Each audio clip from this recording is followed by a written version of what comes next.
नमस्कार मित्रों, हमारी इस यात्रा का अगला पड़ाव है प्रयाग। हम यहाँ आए तो थे, कुछ पिताजी की पेंशन का कार्य था उसके लिए, लेकिन साथ साथ में ये तीर्थ यात्रा का भी सुअवसर मिल रहा है।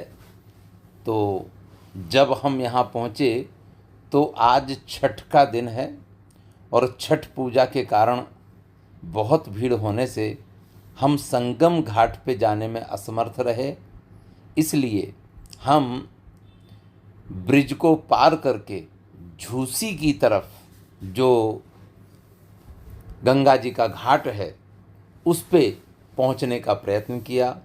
हम नदी के किनारे पहुंच रहे हैं तो हमने ये देखा कि इस बार जो कुंभ का आयोजन किया जाएगा, उस कुंभ की तड़ामार तैयारियां यहाँ चल रही हैं। जगह जगह पे बाबा लोग अपने अखाड़े लगाने के लिए उस जगह को देख रहे हैं।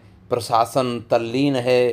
पूरे इस भाग में जितना गंगा का किनारा है उसको समतल करने में यहाँ बहुत सारी जेसीबी, बहुत सारी क्रेन, बहुत सारी मशीनें, ट्रैक्टर वगैरह लगे हुए हैं जो इस कार्य को पूर्ण करने का प्रयास कर रहे हैं। ये देखिए, छठ पूजा वाले लोग यहाँ से आ रहे हैं। जिनके पास गाड़ियाँ हैं वो अपनी गाड़ियों से आ रहे हैं, जिनके पास गाड़ियाँ नहीं हैं वो सारी सामग्री अपने कंधों पे, सिर पे उठा करके चले आ रहे हैं। चलिए हम आपको कुंभ की कुछ और तैयारियां दिखाते हैं। देखिए, ये पीपों वाला पुल कहा जाता है। लोहे के बड़े बड़े कैप्सूल जैसे होते हैं, उनको नदी के बीच में डाल दिया जाता है और उनके ऊपर से यह पुल या ब्रिज, जिसको आप कहते हैं, बनाया जाता है। यहाँ ये झूसी की तरफ जाने वाला आपको ब्रिज दिखाई दे रहा है, उसके बगल में ही ये कामगिरी चल रही है। यहाँ प्रशासन ने कुछ ये टेंट जैसे बनवा दिए हैं जिससे कि ऑफिसर्स यहीं रह करके सारी व्यवस्थाओं को देख पाएँ। जो काम चल रहा है वो सुचारू रूप से हो रहा है या नहीं। देखिए, समय कम है, 2 ही महीने बचे हैं लगभग। इस समय कार्तिक का महीना चल रहा है और उसके बाद अगहन और पूस।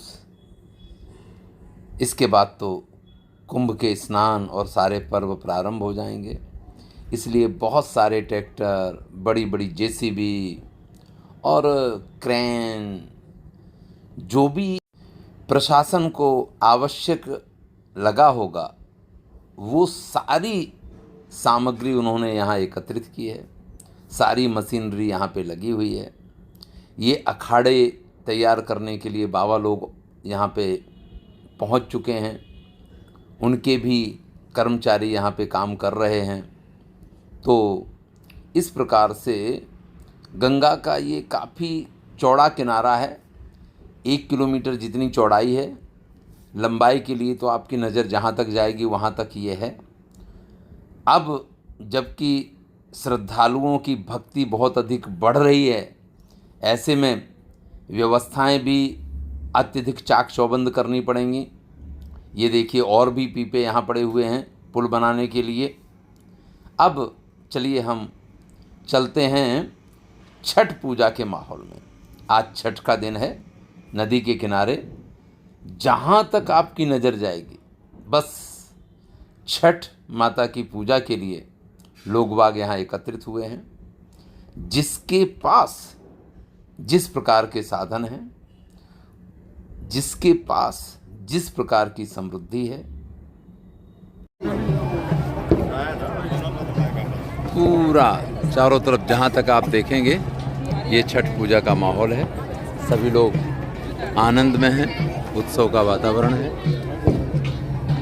जहाँ देखें छठ माता की पूजा की तैयारियां चल रही हैं। सब लोग अपने भाव विभोर, जिसको जहाँ जितना नदी के किनारे जगह मिला है वो उतना नदी के किनारे पहुँचे हैं, और जिनको वहाँ जगह नहीं मिला वो थोड़ा सा दूर अपने अपने पूजा के स्थान बना करके और पूजा में तत्पर हैं। कहीं ढोल बज रहे हैं, कहीं ताशे बज रहे हैं। जो लोग पहले आ गए हैं वो अपनी तैयारियां कर चुके हैं और जो लोग अभी आते जा रहे हैं वो अपनी तैयारियां कर रहे हैं। वैसे आपको पता ही है, कल से ये छठ पूजा का उत्सव प्रारंभ हो चुका है। आज छठ का दिन है और आज विशेष भक्ति भाव से सब लोग यहाँ पे छठ माता की पूजा करेंगे और कल प्रातःकाल जब गंगा स्नान के साथ सूर्य को अर्घ देंगे उसके बाद इनका ये 36 घंटे का व्रत पूर्ण होगा। चलिए, आज सप्तमी की सुबह हो गई है और हम पहुंच गए हैं प्रयाग से बनारस। ये वाराणसी का सामने गुदौलिया चौराहा दिखाई दे रहा है। गंगा के घाट से भक्तों का तांता लगा हुआ है जो प्रातःकालीन सूर्य को अर्घ दे करके अपने व्रत को पूर्ण करके वापस चले आ रहे हैं। पूरा परिवार, पूरा आनंद का वातावरण, सभी लोग भक्ति भाव में तल्लीन होकर के आगे बढ़ते जा रहे हैं। उनके हृदय में आनंद है। ये गुदौलिया चौराहा है। यहाँ से हम गंगा के घाट तक गए तो स्थिति ऐसी थी कि पैर रखने की जगह नहीं है, क्योंकि इस व्रत में पूरा परिवार जुड़ा होता है। सरकार ने बहुत अच्छा किया है कि इस दिन छुट्टी डिक्लेयर की है, जिससे इस व्रत का आनंद और अधिक बढ़ गया है। प्रशासन यहाँ मुस्तैद है, पूरी तरीके से सतर्क है। किसी भी प्रकार से किसी को कोई परेशानी नहीं हो, उसका ध्यान रखा जाता है। इस व्रत में जो महिलाएं हैं उनके मांग भरने का तरीका विशिष्ट है। नाक से लेकर के और माथे तक पूरी मांग भरी जाती है, क्योंकि इसमें इस प्रकार की मान्यता है कि जिसके मांग में जितना अधिक सिंदूर है उसका पति उतना अधिक उसको प्रेम करता है। हम यहाँ आगे बढ़ते हुए गंगा घाट की तरफ जा रहे हैं। आज मन अत्यंत प्रफुल्लित है। खुद को सौभाग्यशाली समझता हूँ कि इस अवसर पे मैं यहाँ आया। ये गंगा घाट है जहाँ पे उगते हुए सूर्य को अर्घ दे करके कुछ लोग वापस जा चुके हैं, लेकिन कुछ लोग जो थोड़े विलंब में यहाँ आकर के पहुँचे हैं वो अब उगते नहीं तो उगे हुए सूर्य को अर्घ दे करके अपने व्रत को पूर्ण करेंगे।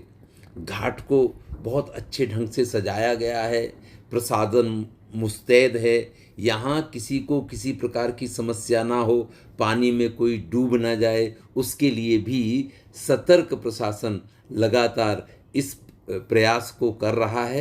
इस पावन सुअवसर पर मैंने भी अपने पुत्र के साथ गंगा के इस घाट पर डुबकी लगाई, स्नान का पूर्ण आनंद लिया और इसके बाद अब हम प्रस्थान कर रहे हैं बाबा विश्वनाथ के दर्शन के लिए। हम मार्ग में हैं।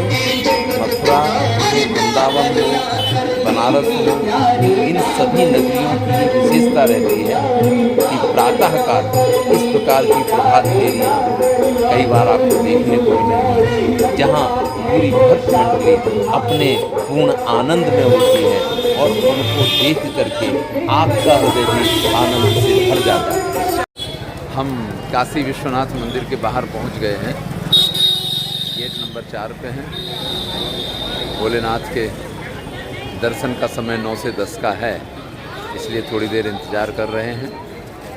हमारे सुपुत्र जी हमारे साथ हैं। चलिए, आपकी भावनाएं हमारे साथ दर्शन करने जा रही हैं। पहले भी कभी यहाँ आया था जब मैं पढ़ा करता था। यहाँ की गलियाँ इतनी तंग थी कि मंदिर परिसर में प्रवेश करना आप ये मान लीजिए कि एक चुनौती होती है। कम से कम आज जब इतनी पब्लिक है, आज जब इतने धार्मिक लोग हैं, लोगों की आस्थाएं जहाँ बढ़ रही हैं, वहाँ बड़ा ही कठिन हो जाता। मैं सौभाग्य मानता हूँ कि इस भारत के प्रधानमंत्री नरेंद्र मोदी जी बने और उन्होंने इस पूरे परिसर को एक नया स्वरूप प्रदान करवाया। आज सभी प्रकार की सुविधाएं हैं। एक अंतर तो पड़ता है, हमारे शास्त्र कहते हैं कि जो बनिया हो उसको कभी राजा नहीं होना चाहिए, लेकिन हमारे गृहमंत्री ही शाह हैं, इसलिए सभी जगह पैसे का जो है एक बोलबाला सा हो गया है। यहाँ पे भी अगर आपने 300 रुपये की टिकट ली है तो ये देखिए, सुगम दर्शन टिकट धारकों हेतु प्रवेश द्वार बड़े बड़े अक्षरों में लिखा है। यहाँ से आप बड़ी सरलता से अंदर जाके दर्शन कर सकते हैं। और अगर आपके पास ये टिकट नहीं है तो आपको लाइन में लगना है और फिर जब आपका नंबर आएगा तब आप दर्शन कर सकते हैं। चलिए, मंदिर परिसर में तो मोबाइल ले जाना अलाउ नहीं है, इसलिए यहाँ बाहर से हैं। ये हम गेट नंबर 4 पे हैं। ये गेट नंबर 4 है। यहाँ से टिकट पास धारकों की एंट्री होती है। वाराणसी से इतना ही हमारा अगला पड़ाव हो गया रामलला के दर्शन के लिए अयोध्या। तो अब वहाँ मिलेंगे।